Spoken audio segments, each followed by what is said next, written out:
உங்க வாழ்க்கையில ஒரு பெரிய மாற்றம் வர்றதுக்கு முன்னாடி பிரபஞ்சம் உங்களை சோதிச்சு பார்க்கும். அதுக்கான 5 அறிகுறிகளை பத்தி நம்ம பார்க்கலாம். முதலாவது, நீங்க எவ்வளவுதான் முயற்சி செஞ்சாலும் எதுவுமே சரியா நடக்காது.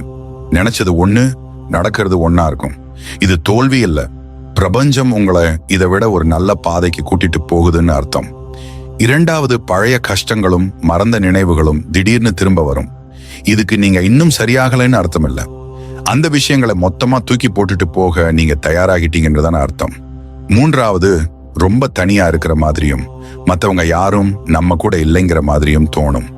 உங்க மனசு சொல்றத நீங்க தெளிவா கேட்கறதுக்காக பிரபஞ்சம் உங்களை மத்த சத்தத்திலிருந்து தள்ளி வைக்குது. நான்காவது, உங்க மனசு, உடம்பு, உயிர் எல்லாமே ரொம்ப சோர்வா இருக்கும். ஏன்னா நீங்க ஒரு புத்துணர்ச்சிக்காக ஓய்வு எடுக்கிறீங்க. இந்த ஓய்வுக்கு அப்புறம் நீங்க இன்னும் பலமாக போறீங்க. ஐந்தாவது, நீங்களே உங்களுக்கு ஒரு மாதிரி புதுசா தெரிவிங்க. சுத்தி நடக்கிறது எல்லாமே சம்பந்தம் இல்லாத மாதிரி இருக்கும்.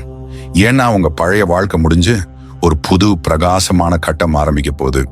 இந்த அறிகுறிகள் எல்லாம் உங்களுக்கு இருந்தா ஒண்ணே ஒண்ணு ஞாபகம் வச்சுக்கோங்க, நீங்க உடைஞ்சு போகல. நீங்க யாரா மாறணுமோ அந்த நல்ல மனுஷனா மாறிட்டு இருக்கீங்க.